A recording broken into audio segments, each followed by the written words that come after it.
We say praise the Lord. Now we welcome our visitors in the most precious name of Jesus. Let's open our Bible in the book of John chapter 6. John chapter 6 verse 59. Umpisa natin sa 59.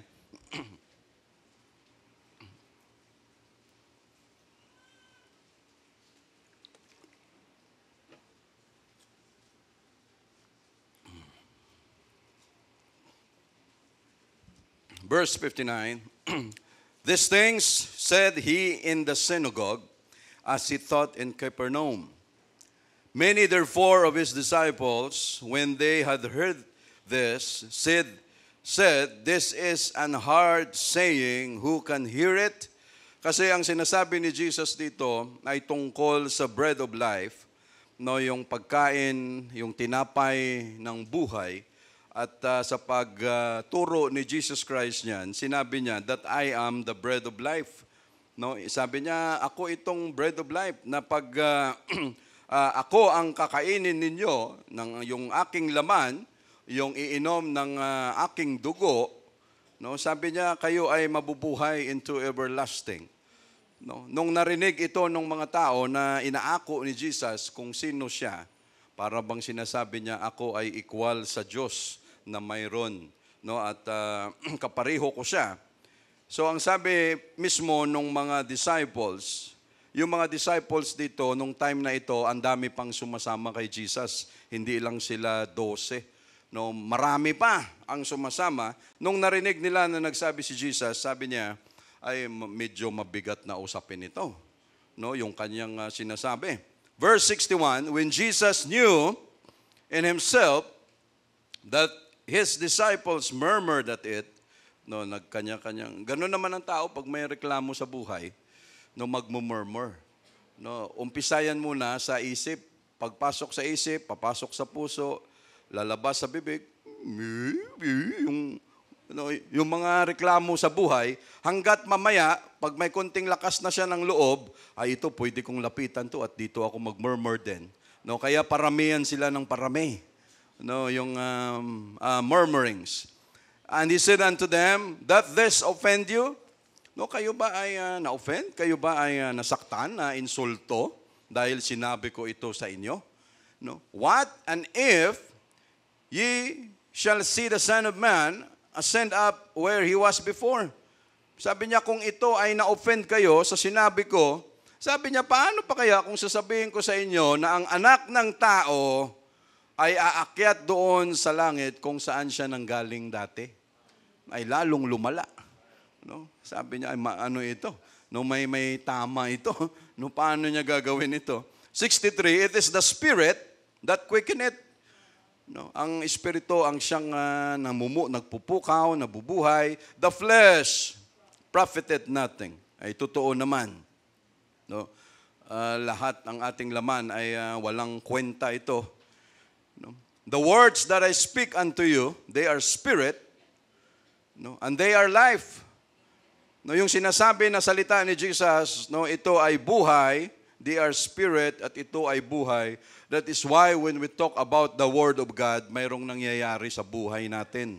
No, every time pag-usapan natin ang Word of God, mayroong kurot, mayroong penetration sa buhay natin at mayroong nangyayari because this is the Word of God, this is the Spirit.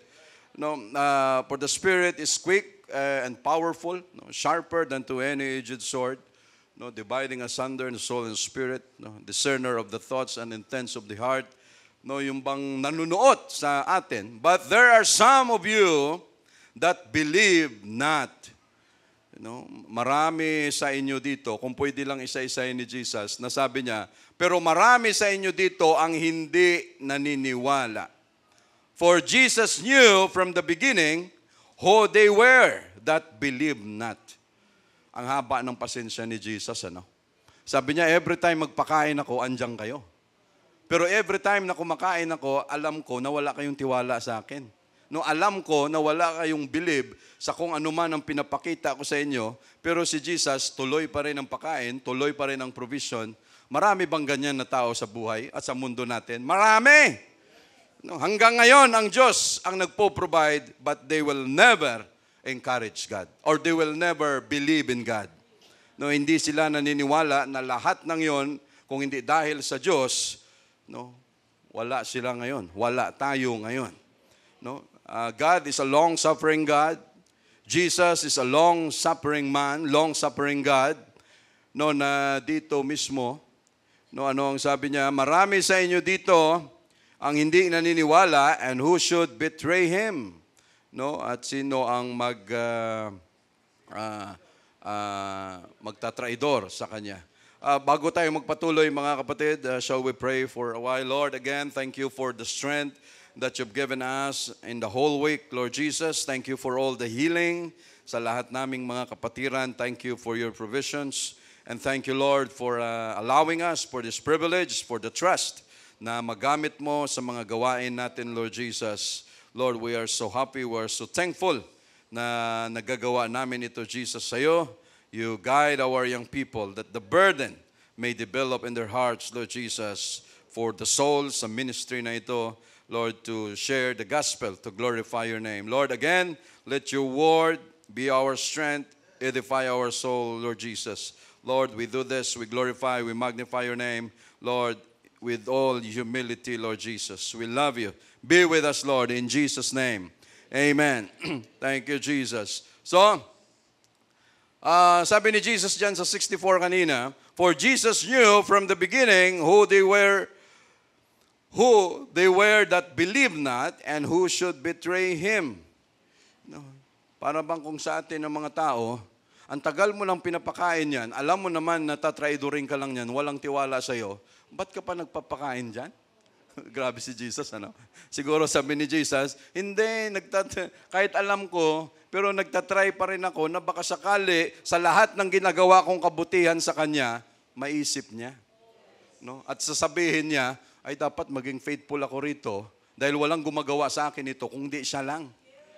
No? Pero tayo ng mga tao ay talagang, wala, puro pighati lang ang inaabot ng Diyos natin sa atin.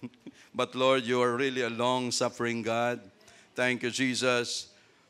65, and He said, therefore said I unto you that no man can come unto me except it were given unto him of my Father.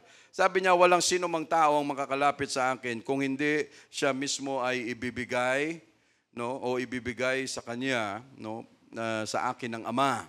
66, from that time, many of His disciples went back and walked no more with Him. Talagang tayo ng mga tao, kulang tayo sa gratitude. Kulang tayo sa pasasalamat. Grabe tayo ng mga tao. Pakainin mo na lahat, ibigay mo na lahat, i-offer mo na lahat. Kahit sa church natin, marami yan. Pamasahian mo na lahat, pautangin mo na, pakainin mo na, ilibre mo na, hatid sundo mo na, lahat na lang ginawa mo na, kahit Diyos mismo, si Jesus ka mismo. Anong sabi dyan? Pinakain niya 5,000, 3,000, multitude. Lahat pinakain niya, outreach . Sabi niya, mga gutom din yan. So para sila makapakinig, pakainin muna natin, para pag okay na yung kanilang tiyan, makarelax na sila, maghilay-hilay na sila dyan, makikinig na sila ng aking salita. Nung makikinig na sila ng salita, sabi ni Jesus, okay na, may laman ng tiyan nyo, makinig na kayo. Nung narinig nila yung sinabi ni Jesus, lahat na offend, nagsialisan. Sabi ni Jesus, lugi yata ako . Magkano yung ginastos ko sa pakain? Mabuti na lang, isang prayer lang. Father, bring us food. Andun na lahat. Sa atin ngayon, kahit mag-pray pa tayo, kailangan bilhin natin yan. Para magamit natin. But this time, mga kapatid, many of His disciples went back. Sakit, Malungkot na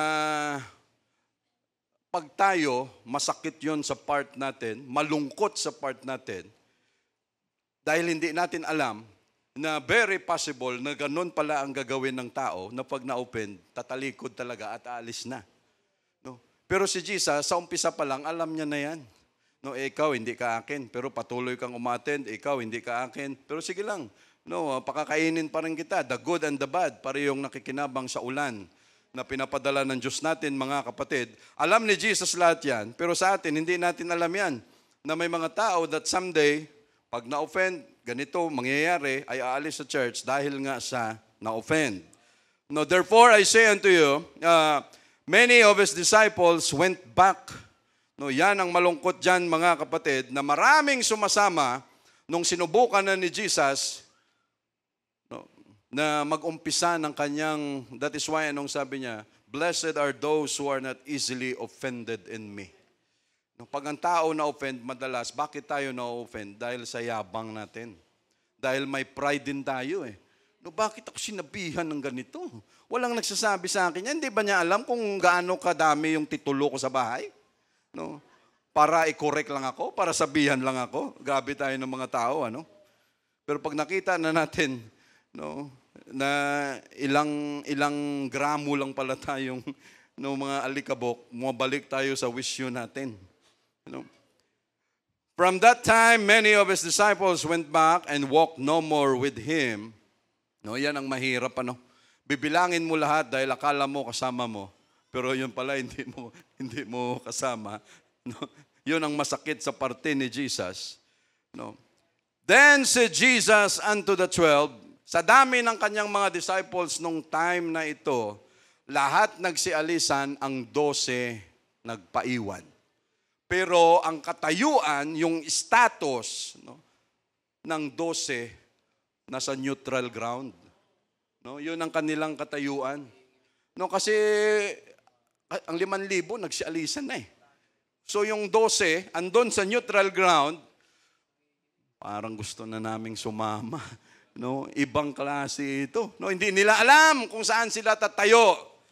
Dahil yan ang takbo ng mundo. Kung saan ang majority, lahat doon sasama. No. No.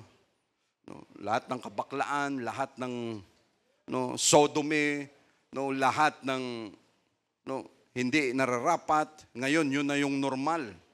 No? Kaya ultimo bata pa, malakas na rin ang loob dahil sila nga eh.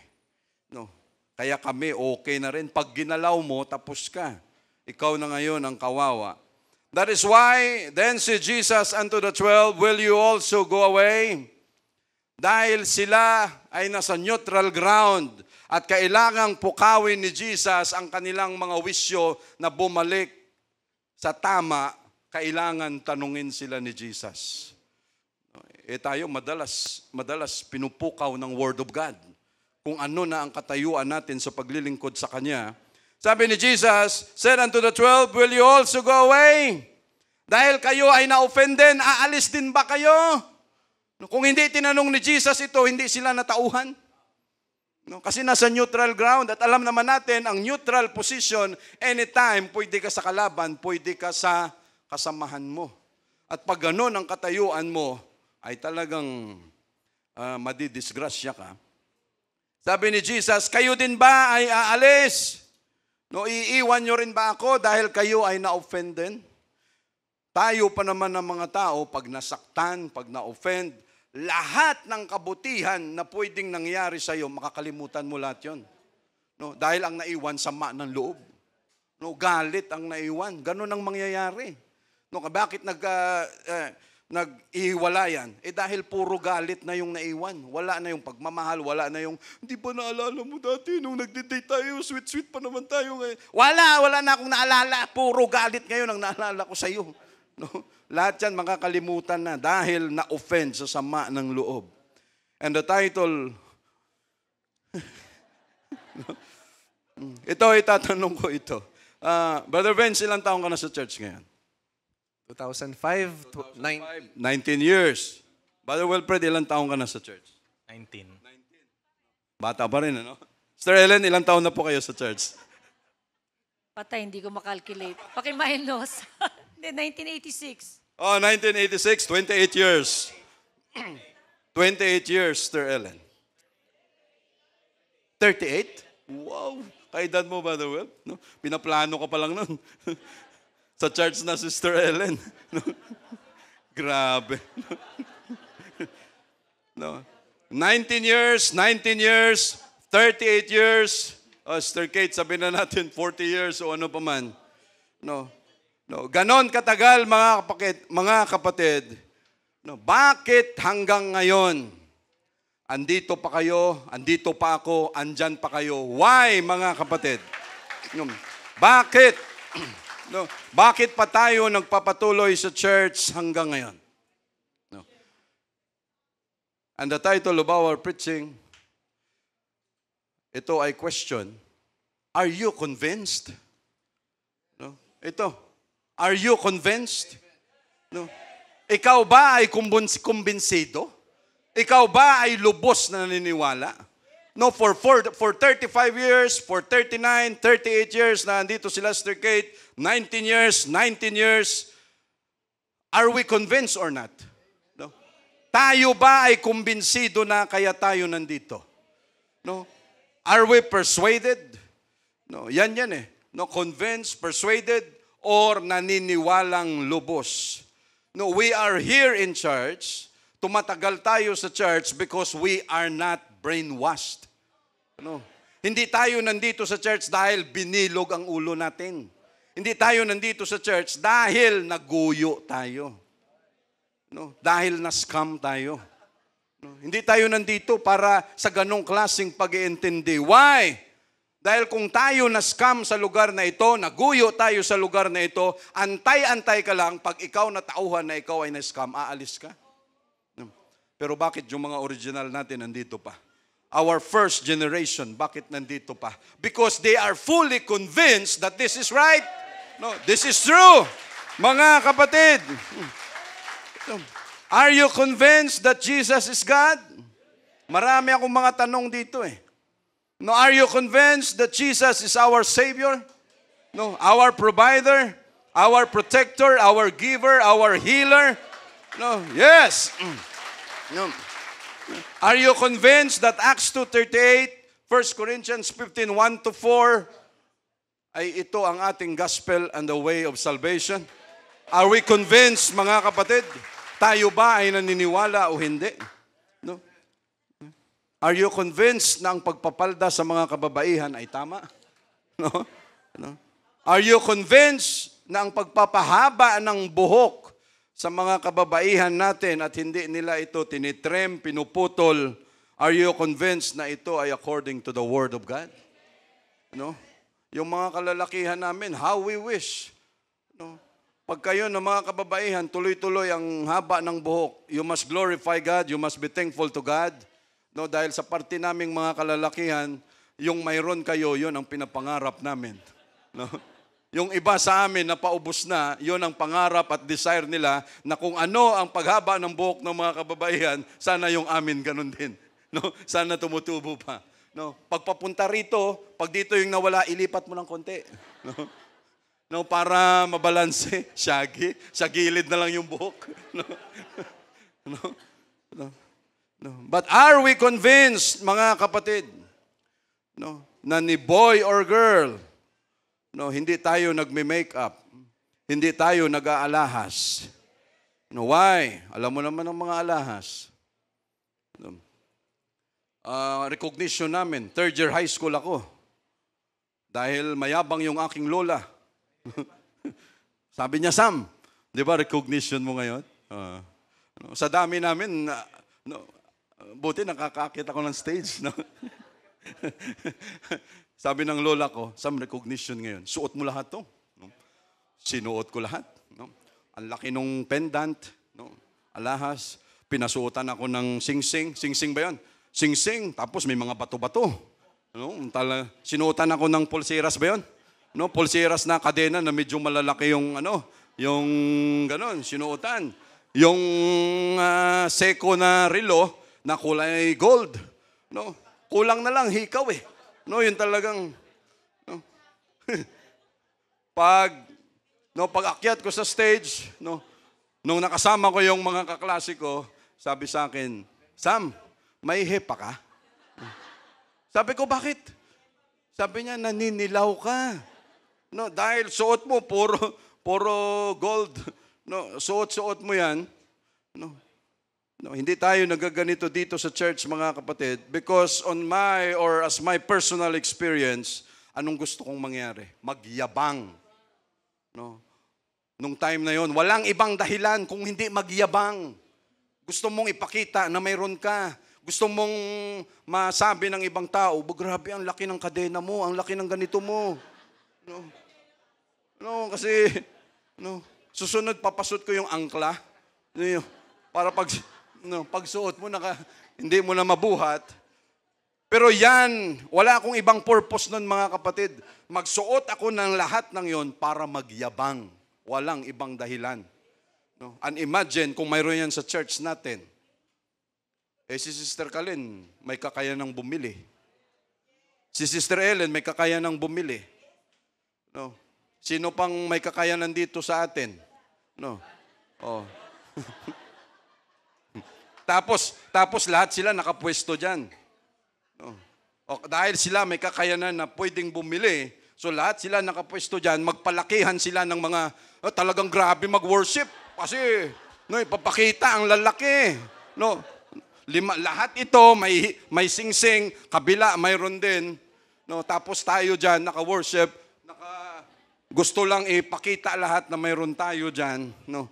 Pag yan ang nangyari sa simbahan natin, alam mo na, no? Anong tawag sa church natin? Mahahangin, mayayabang. No? At sigurado, hindi natin maramdaman ang presensya, ang glory ng Diyos every time we worship dahil ang isip natin, nakita ba ni sister o ni brother? No? Nakita ba niya? No? Ganun ang mangyayari niyan. That is why, with all modesty, no, pananamit natin, mga kasuotan natin, lahat ng yan, iniisip natin. Mga choices natin. No, kahit sa relo, ay wag yung gold, medyo okay na kami sa ganito lang para yung modesty lang, yung tama lang. Why? Because we are a stumbling block. Tayo ay parang troso. No? Sa ating mga kapatiran, pag ganun ang ating gawain, ano ang mangyayari sa tuso? Stumbling block. No? Dahil sa tayo ang may gawa, pagdaan ng kapatiran natin, sila natitiso dyan.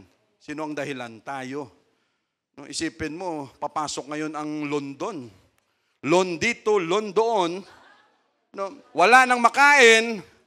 No, tapos, bibili ka, maglo-loan ka para lang bumili ka para maipakita mo, mga alahas na yan lahat. Sabi nga ng tiyahin ko, mayroon siyang isang post. Sabi niya, real talk lang tayo. Siguro galit yun sa kakilala niya. Alam mo naman ngayon, pag nagkasamaan ng loob, ang ginagawa, ipopost sa Facebook. No? Dahil para mabasa nung kasamaan mo ng loob, na masama ang loob mo sa kanya, bahala na yung pwedeng tamaan, parang ako yung sinabihan niya. No? Ganon ang pwedeng mangyari. Sabi ng tiyahin ko, real talk lang tayo. No? Totoong usapan lang. No? Sabi niya, wag kang panay sabi that you are blessed every day, hindi mo nga mabayaran ang utang mo. No? Sabi ko, parang totoo, ano? Parang, tapos makikita mo kung saan, feeling blessed lang. Hindi, yon, motivation, positivity. Positivity ang tawag doon. We say, praise the Lord. No, hindi tayo mga kapatid, wala na sa atin yang we are convinced, wala na tayo dyan sa mga painom-inom ng mga alak na yan, mga red horse na yan. No, hindi na tayo nagsusugal, wala na tayo dyan sa casino, lahat ng yan mga kapatid. No, brown out. No, pero buti may tayo, buti na lang may sounds pa tayo. No. Are you convinced na ang ating mga Sunday school class, ito ay tama? No. Inisa-isa ko kasi ito, mga kapatid. Are you convinced that outreach ministry is right and it's really good for us, mga kapatid? Are you convinced that paying tithes and giving offering are right and are beneficial to us? Amen. Pag hindi ka pa convinced dyan, ay problema mo na yan. Basta kami, kumbinsido na kami sa mga bagay na yan. Are you convinced that you need to attend our prayer meeting every Wednesday? No. Yun? Tamaan ng tamaan. Are you convinced na kailangan tayuan natin ang paglilingkod natin kay Jesus? No, kasi mamaya may ito mga kapatid. Are you convinced na dapat hindi tulugan ang Word of God? No. Naghahanap tayo eh. No? Brother! No. Brother, hindi naman tulog. Idlip lang. Pagbigyan mo na. No, naintindihan. Are you convinced na kailangan ma-develop ang patience natin sa isa't isa, mga kapatid? No, pati na sa ibang tao. Kailangan ma-develop natin yan. Are you convinced na hindi na tayo pumupunta dyan sa mga albularyo? Baka may pumupunta pa eh. No, yung mga kamag-anak natin, no, papatawas pa, na papalawayan mo pa kasi ganito ang nangyari. No. And again, mga kapatid, hindi tayo lumalapit sa kanila. No. Are you convinced na hindi tayo dapat madamot? No, dapat lang. Are you convinced? No. Hindi na tayo naniniwala sa multo? No. Pero bakit paggabi, no, pag dumilim na yung paligid, pag pinapuntahan, may pinakuha lang sa iyo, bakit hindi mo na kaya? Anong pinagkaiba niyan sa araw? No? No. Pag may bumaba, Brother Welp, na breaker dyan, posible yun. No. May bumaba ba? Bumaba siya? Ibabalik mo lang. Sige lang, mamaya i-check na lang natin yan. Dito may mga breaker din yan dyan sa loob, marami. Pero lahat ng no? Sige lang. Ano pang mayroon dito? Are you convinced na lahat ng achievements natin, mga kapatid, certificates, kotse, bahay, lupa, career, business na meron tayo sa ngayon, are we convinced na dahil kay Jesus binigayan sa atin? No. Are you convinced that praising God in our service is good? No. Are you convinced na okay ang walang utangan dito sa church? Okay po, brother. No, convinced po ako. Sister, wag na lang tayong mag-usap. Atin-atin na lang yan. No, atin-atin na lang. No. Are you convinced na ikaw ay tunay naka-receive ng Holy Ghost? No. For many years na tayo ay naglilingkod sa church na ito, minsan may mga kapatiran pa rin tayo nagko-question, ako ba talaga naka-receive ng Holy Ghost? Di ba? May mga ganun pa. No, ako ba talaga ay tunay na naka-receive ng Holy Ghost o hindi? No, and by now, sa ilang taon, no, paano mo malalaman na ikaw ay naka-receive ng Holy Ghost? No, makikita yan, mga kapatid, sa conversion natin. No, pag sa ugali mo maraming nagbago, no, yan ay isang fact, isang way na masabi mo, may Holy Ghost nga talaga ako.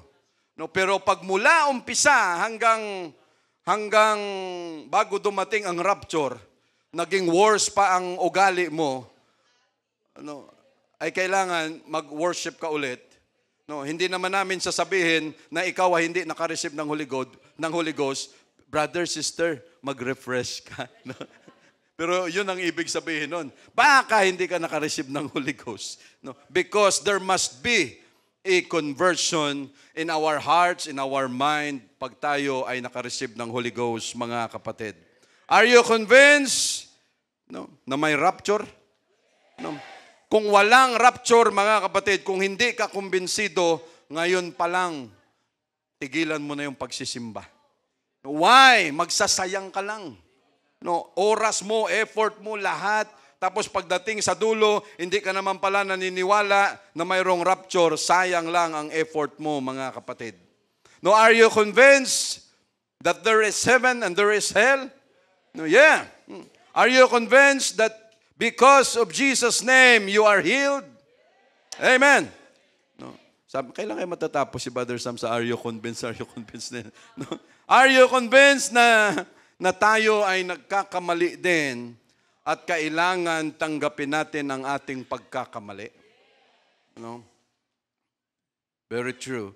No. Kailangan tanggapin natin ang ating pagkakamali with all, ito mga kapatid, with all these things na mga sinabi natin.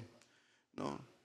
Kung hindi pa tayo kumbinsido sa lahat ng ginawa ni Jesus dito sa buhay natin, sa lahat ng mangyayari sa church, sa lahat ng mga activities na mayroon tayo sa church, mga kapatid, mga experience na naranasan natin sa paglilingkod kay Jesus, kung hanggang ngayon hindi pa tayo kumbinsido, you are in danger. Ikaw ay delikado. Why, mga kapatid? Someday aalis ka rin. No, why? Hindi ka kumbinsido eh. No? Kaya yung mga tao na madalas na i-scam, yung mga tao na may pera. No? No? Kahit anong pang-i-scam mo sa tao na wala namang pera, wala ka talagang mahugot dyan. Pero yung tao na mataymingan mo may pera, open-minded ka ba? No? Oh, anong sasabihin? Grabe magsalita. Na-convince niya ako, na-persuade niya ako. No, yung aking nakatabi na pinaghirapan ko ng 15 years, lahat napunta sa kanya. No, dahil sa galing niyang magsalita, na-convince niya ako.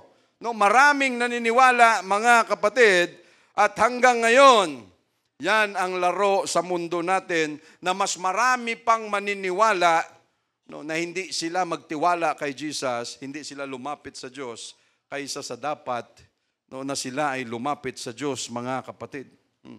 At ang taong marunong tumanggap ng pagkakamali ay patunay lang ng kanyang maturity. No. Patunay na siya ay may maturity na at patunay na siya ay may wisdom na. No, ang sabi nga nila, smart people, sabi daw, alam nila kung ano ang kanilang pangangailangan. Pero ang sabi nila, yung mga taong may edad na at may wisdom na, alam nila magsabi na kung ano ang ayaw nila. Tayo pa naman, lalo ng mga kabataan, no? Ang kahit ayaw mo, no, hirap ka na makasabi na ayaw ko niyan. Siyempre, mga barkada, lahat na lamang. No? Say praise the Lord. So again, mga kapatid, balik tayo sa verses natin dito. Then said Jesus unto the 12, will you also go away? Sa 67. And we are so thankful to God. No, dahil sa paglilingkod natin sa Kanya, hindi palagi na smooth sailing, hindi palagi masaya. Yung paglilingkod natin sa Kanya, marami tayong pinagdaanan na sama ng loob. No, sama ng loob, hindi dahil masama ang loob natin sa Diyos natin mismo, masama ang loob natin sa ating kapwa, no, sa ating kapatiran. And that is really true at yun ang talagang one of the reason, mga kapatid, ang tao umaalis sa church hindi dahil sa ayaw niya na sa Diyos niya. Hindi dahil sa hindi siya kumbinsido na ang Diyos natin ay si Jesus, ang Diyos natin ay isa. No? Kumbinsido sa dyan, sa mga bagay na yan. Ang tao, possible na umaalis sa church, ano ang rason? No? Dahil sa sama ng loob. Again, hindi sa sama ng loob sa kapatiran, kung hindi, sa sama ng Diyos, sa loob sa Diyos. Kung hindi, dala-dala yung sama ng loob na yan, mga kapatid. Grudges, heartaches, no, sa kapwa natin kapatiran. No? At isa pa, pag siya talaga ay walang interest sa Diyos, aalis talaga yan sa church. No? Sa 68, no, then Simon Peter answered him, Lord, to whom shall we go? Ang pasalamat natin kay Jesus that anytime, pag tayo ay nalalagay sa alanganin, nawawala yung wisyo natin, no, nahihirapan tayo, ang Diyos mismo ang siyang nagyayanig sa atin at nagtatanong sa atin na, Huy, saan ka na ba ngayon?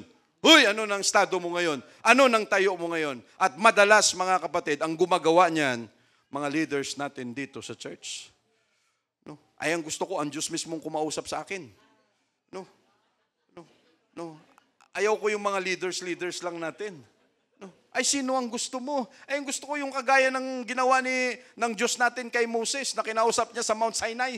No. There is thunder, there is lightning. Yun ang gusto ko na para masabi ko na ang Diyos mismo ang magsabi sa akin na mali ka, kailangan i-correct ako. Kasi ang feeling ko, hindi talaga ako mali, tama talaga ako eh. No, walang gagawa niyan dito, mga kapatid, kung hindi ang mga leaders natin at alam ng mga leaders natin that there are times, ang pakiramdam din ng mga leaders natin, parang tayo na yung mga kontrabida. No, yan ang realidad. But we have no choice but to face kung ano ang mga issue, mga kapatid, to help our brethren, to help everyone, no, na magising, mapukaw, mga kapatid. At alam naman natin na hindi madali ang mga bagay na yan, but we are fully convinced in this place. No, that is why hanggang ngayon, andito pa tayo patuloy na naglilingkod kay Jesus because we are fully convinced, tayo ay lubos na naniniwala na ang tinatayuan natin ay tama. No? Dito mga kapatid, no?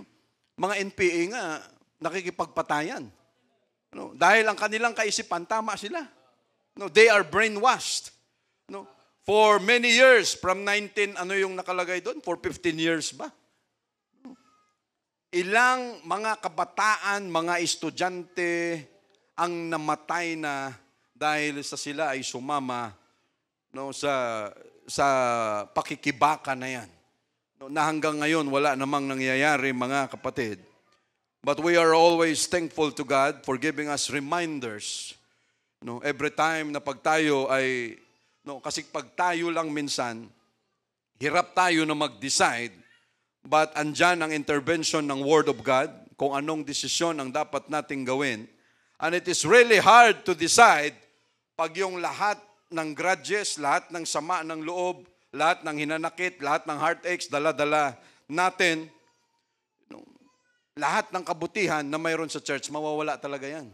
No? Dahil yan ang mangingibabaw. No? At pag nangyari man, tayo matauhan, kung tayo man matauhan, ang problema, baka nasa labas na tayo. No, at mahirapan na tayong makabalik sa church, mga kapatid. No, are you convinced? Tayo ba ay kumbinsido na ang lakad natin na ito ay tama? No, brother, ayaw ko na. Kasi si Mrs. o si Mr. ayaw niya na rin maglingkod. Pag sumama ka, ibig sabihin, pariho kayong hindi kumbinsido. No, ibig sabihin, hindi, kung pwede lang directly magsalita ang Diyos natin, ano pa ang kailangan, ano pa ang need na maipakita ko para lang kayo ay makumbinsi ko. Pero ginawa na yan ni Jesus Christ. Nung siya ay nabubuhay doon mismo, nung sa panahon niya, no, andun na nga siya mismo, hindi pa rin na-convince ang mga tao. No, verse 68, Then Simon Peter answered him, Lord, to whom shall we go? Sabi niya, Panginoon, sino? Kanino kami pupunta? Sino ang lalapitan namin? Magaling at maganda magtanong ang Diyos natin, mga kapatid. Kasi kung tayo ng mga tao, no, pagtalikod ng marami, ikaw na tinalikuran, automatic papasok sa iyo ang sama ng loob. Yung mga matira, anong pwede mong sabihin? Sumama na rin kayo doon. No? No? No? Kunyari pa kayo? No? Magsama-sama na kayo? Pag tayo, ganun ang tendency natin. No? Kunyari pa kayo, alis din naman kayo eh. No? Ano yun? Bakit? No? Dahil sa sama ng loob. No? No? Be ye angry but sin not. Dahil pag tayo ay nagalit, ang tendency, magbibitaw yung bibig natin ng masasakit na salita. No? Pero ang sabi ng Biblia, a soft answer turneth away wrath. Yan, kagaya nga niyan, madalas sa labas dyan. No, pag inumpisahan mo na kasi na magsabi ng masakit na salita, an eye for an eye, a tooth for a tooth, ang tendency ng kausap mo, kung ano ang binitawan mo na masakit, ibabalik niya rin yan. Pero ang sabi ng Biblia, no, pag yung salita na ang tono ay yung very soft lang, no, kahit bumabaga, umaapoy na yung kaharap mo, yung temper niyan bababa. No, why? Siyempre, pag mainahong ka, ano ang kanyang pakiramdam? Hindi mo siya iniinsulto. Hindi mo siya binabastos. Pero pag sinigawan mo na yan, iba ang temper mo, ay away kayo niyan. Pag pareho kayong may baril, paunahan na lang. No? Pero pagkatapos, pareho kayong iyak. No? Why? Because of anger. No? Dahil sa galit, dahil sa emosyon. No? But verse 68, we are so good na ang Diyos ay marunong mag-remind sa atin, mga kapatid. At ang sabi niya alam naman natin na kung sa exam, kung sa school, laging si Pedro yung nakataas ang kamay. No, sa recitation, siya lagi yung Lord, ako na naman. Pedro, kanina ka pa eh. Iba naman. Bigyan natin yun. No, iba naman, lagi ka na lang eh. No, kahit mali yung sagot mo, taas mo pa rin ang kamay. At yun ang hindi makakalimutan ng mga teachers pagdating ng araw. Ay, ikaw ba yung estudyante na pinalo ko nung bakya sa ulo? No. Yes, ma'am, ako po yun. Oh, napakaingay mo kasi nung time na yun eh. No, yung kaklase namin, ganun. Sa lahat sa amin, siya yung naalala. Kasi siya yung pinalo nung bakya sa ulo.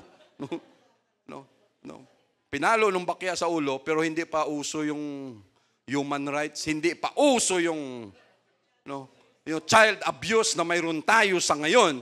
No, na ang mga estudyante, ang mga teachers, wala nang magawa. Kaya ang nangyayari, yung mga teachers, marami, wala na rin pakialam. No, why? Hindi nila magalaw, hindi nila makorek. No, ang sabi na lang ng teacher, bahala kayo. Basta ako, everyday, may sweldo, everyday, kung mag-aral kayo, bahala kayo sa buhay nyo. Kung ayaw nyo, bahala kayo sa buhay nyo. Hindi ko kayo problema, hindi ko kayo anak. Bahala kayo, basta ako nagkakasweldo. Yung mga teachers, marami, wala na rin puso. Why? Number one, nakatali na yung kanilang mga kamay na kagaya naman dati, yung kaklase ko na pinalo ng bakya sa ulo. No? Hindi naman nagreklamo sa nanay. Hindi nagreklamo kung kani-kanino. Walang video, walang picture. Ano nangyari? Di tumino. No? Pero ngayon, hindi mo pa napapalo. Ma'am, wag mo ituloy. No? Naka-live ka, ma'am. Naka-live ka. No? Anong magagawa? No. At paglaki ng mga yan, we are raising demons. No, menace in our society. No, mga problema sa society natin, mga kapatid, mga goons, yan ang kinalabasan. Why? Because wala ng disiplina. No, then Simon Peter answered him, Lord, to whom shall we go? Thou hast the words of eternal life. Sabi ni Jesus, sasama rin ba kayo doon? Ano kayang tono ni Jesus dito? Kalma lang, may kunting sama ng loob, sigurado malungkot. No? Dahil ang laki na nang na-invest ko sa inyo, mula nung dumating ako, sumama ka, pinakain kita, pinagaling kita, naka 10, naka 15 years, naka 20 years ka na sa church, lahat ako nag-protect sa iyo, lahat ng problema mo, ako sumalo, sa trabaho mo, ako sumalo, nagkaroon ka lang ng kunting problema, na-offend ka, aalis ka ba ngayon? Mabigat na ang laki nang na-invest ko sa iyo. Sa kunting sama lang ng loob mo, tatalikod ka na. Kakalimutan mo na yung lahat ng mabuting ginawa ko sa iyo. No? And God has the right to question us. No? Ng bagay na yan, dahil totoo naman na kung hindi dahil sa Kanya, hindi tayo nakatayo hanggang ngayon dito, mga kapatid. No, hindi tayo nag-i-enjoy sa paglilingkod natin ngayon sa Kanya. At ayaw ng Diyos natin, ibig sabihin, lahat ng tumalikod sa Kanya, hindi nila nakita lahat ng kabutihan na ginawa ni Jesus sa kanila. They are not convinced. Sa lahat ng ginawa ni Jesus, hindi sila nakumbinsi, they were not persuaded na lahat ng yon ginawa ng taong sinasamahan nila. Pero nung sumagot si Pedro, Lord, to whom shall we go? Sabi niya, Panginoon, sino ang sasamahan namin? Kanino kami lalapit? Kanino kami pupunta? Ang sabi ni Pedro, Lord, I am convinced because Thou hast the words of eternal life. Galing ito mismo sa bibig ni Pedro at hindi ito galing kay Jesus. Pwede niyang sabihin, Lord, sa tagal na ako sumasama sa iyo, hindi lang pagkain na binibigay mo sa amin everyday, ikaw nagpo-provide, kaya kami sumasama sa iyo dahil sa healing, dahil sa miracles. Sabi niya, Lord, dahil ang nakita ko mismo sa iyo, ikaw ang may dala ng salita ng buhay into eternal life. Ibig sabihin, I am fully convinced, Lord, na ako makakapunta sa langit because of you. Wala nang iba pa, mga kapatid. At yun ang dapat nating gawin in our hearts, mga kapatid, na 5 years, 10 years, 15 years, 1 year pa lang tayo dito sa church, by now, dapat kumbinsido na tayo. We are fully convinced that this is right, our God is true, our God is Jesus, na lahat kaya niyang gawin, mga kapatid, sa lugar na ito na tayo ay kumbinsido. Why? Because if we are not fully convinced, Sa pamilya natin, iba-iba tayo ng growth. Iba-iba tayo ng understanding. Iba-iba tayo ng katayuan ng paglilingkod sa Diyos. But again, mga kapatid, siguraduhin natin that we are fully convinced. No, we are convinced sa paglilingkod natin sa Diyos na kahit ano pa man ang mangyari, mga kapatid. No, mamaya, malapit na rin naman tayo. No. Thou hast the words of eternal life. Panginoon, ikaw ang may nasayo. No, ang salita ng buhay na walang hanggan. Sa verse 69, and we believe and are sure. No, grabe si Pedro, ano? No, kung ikaw naman teacher, ay talaga namang buti. Mayroon pa akong estudyante na natuto. No, buti mayroon pang naniwala sa akin. No, lahat nag-walk out na eh. No, may mga ganong teacher. No, winu-walk outan ng mga estudyante. No, and we believe and are sure that thou art the Christ. No, we are fully convinced. Ako mismo, Panginoon, no, kami naniniwala, wala na kaming mapupuntahan, no, maliban sa iyo. No, Lord, kaya kami tumagal dito sa church, dito kami mamamatay, because we are fully convinced until the rapture na ikaw ay totoo, Lord Jesus. No, in this place, no, wala nang iba pa. At ang taong kumbinsido, kahit anong gawin mo dyan, kakapit talaga yan. No, yun yung sinasabi nila, because of love, dahil sa pagmamahal. No, kahit anong sabi nila, no, 7 bundok, tatawirin, ilang dagat, no, lalanguyin, hindi totoo yun. Mamamatay ka doon. No, pag ganun ang mangyari. No, words of mga metaphoric o mga figurative speech. No, thou hast the words of eternal life, and we believe and are sure. No, ang kagandahan talaga minsan, pag galing sa puso natin ang conviction, even in our prayers, mga kapatid, huwag tayong patamad-tamad, huwag tayong patamlay-tamlay. No, ibigkas natin yan. No, Lord, sigurado kami sa paglilingkod namin. Lord, sigurado kami na minsan masama ang loob namin, pero ibang issue yan. Pero pagdating sa iyo, sigurado kami kung sino ka. No, kung ano ka sa buhay namin, Lord Jesus, no, kung mayroon mang sama ng loob, mayroon mang hinanakit, ibang issue yun. No, we can settle it down. No, pwede nating isettle yan. Pero pagdating na kung tayo ba ay kumbinsido na tama itong tinatayuan natin, tama ito. No, sino pang hindi kumbinsido rito? Lapit na lang mamaya sa mga teachers natin. No, kung mayroon pa tayong hindi kumbinsidong kapatiran, baka kulang lang sa turo pa. No, kulang lang sa ang tawag ng iba, indoctrination. No. Mayroon nga nagkwento natin na kapatiran, no. Yung may kapatiran tayo nagkwento dati. Yung pumupunta sa bahay nila, no, tinuturuan siya, no. For 7 years, hindi pa rin natuturo yung salvation dahil malapit na daw. No, papunta na tayo dun. No, papunta na tayo. Magsi 7 years na. No, hindi pa rin naituro kasi may mga libro na kailangang sundin, mga kapatid, kung ano yun. No, buti hindi natin napagdaanan yun for 7 years. Ganun ang nangyayari. Tapos pagdating sa lugar na ito, buburahin lahat ni Jesus at sasabihin niya, hindi mo kailangan ng 7 years. Ang kailangan mo pagdating dito, ito na yun. No, that is why we are fully convinced, mga kapatid, that the Holy Ghost is true.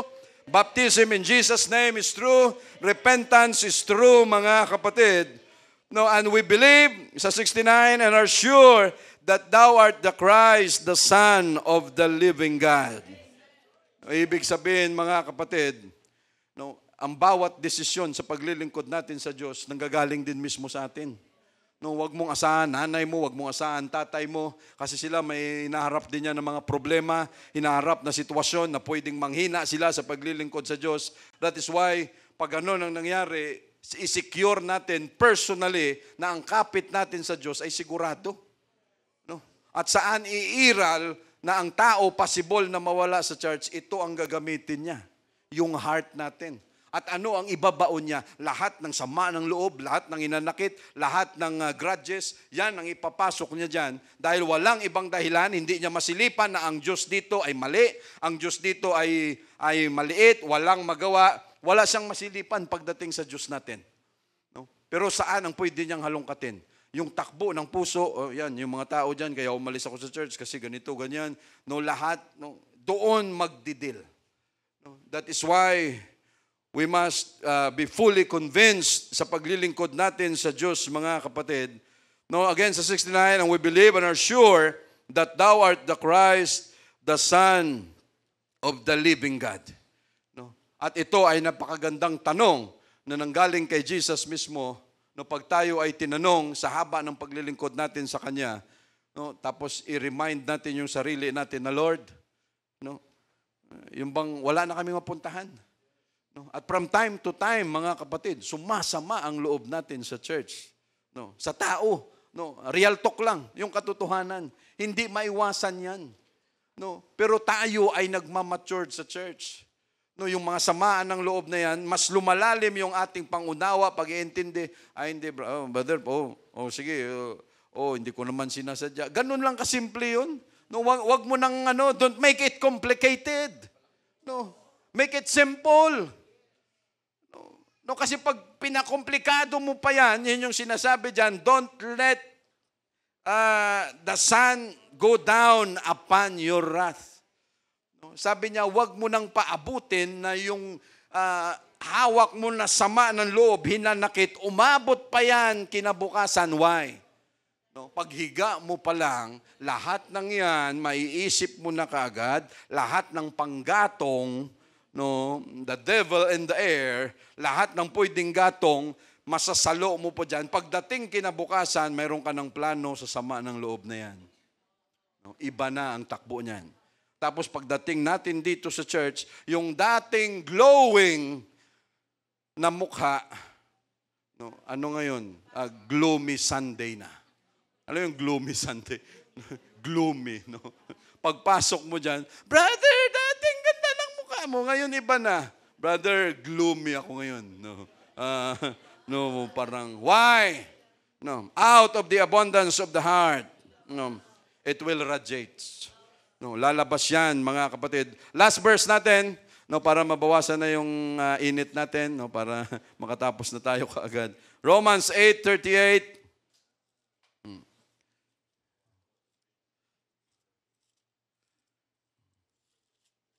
8:38. Sabi ni Paul dito, ang ginamit niya na salita, persuaded. Ibig sabihin, lubos na naniniwala or naniniwalang lubos. No, but sometimes we use convinced. No, tayo ay kumbinsido, lubos na naniniwala. Ang sabi ni Paul dito, no, sa 35, kasi ang sabi niya, who shall separate us from the love of Christ? No, sino ang makakapaghiwalay sa atin sa pagmamahal ni Kristo? No, sabi niya, shall tribulation? No, mga kapighatian ba? Hindi ibig sabihin na nasa church na tayo, hindi tayo nakakaranas ng kapighatian. Nakakaranas pa rin tayo niyan, mga kapatid. Pero ang sabi ni Paul, yan ba ay mga dahilan para umalis tayo sa church? No, para umalis tayo sa pagmamahal natin sa Diyos? Sabi niya, hindi. Or distress, no, mga kahapisan, mga, ano pa bang isang word ng distress dyan? No, or persecution, or famine, tagutom, or nakedness, kawalan, or peril, no, mga kaguluhan, mga panganib, or sword, no, kamatayan man. Verse 39, no, in all these things, we are more than conquerors through Him that love us. And verse 38, sabi niya, for I am persuaded. No, sabi niya, sapagkat ako ay naniniwalang lubos. No, tayo kaya, ganun din. No, that neither death, no, ni kamatayan man, nor buhay, nor life, nor angels, kahit mga anghel, nor principalities, no, kahit yung mga nasa nanunungkulan, nor powers, nasa kapangyarihan, nor things present, no, yung mga bagay na sa kasulukuyan, nor things to come, yung mga bagay na darating, nor height, no, yung kataasan, nor depth, kailaliman, nor any other creature, kahit anumang nilikha, shall be able to separate us from the love of God. Walang makakapaghiwalay sa atin sa paglilingkod natin or sa pagmamahal ng Diyos natin, mga kapatid, which is in Christ Jesus our Lord. No, inisa-isa na ni Paul, sabi niya, ako sigurado na ako.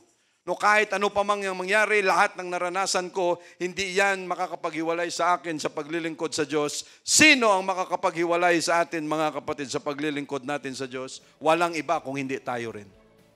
No? And if we decide, no, ibig sabihin, we are not fully convinced.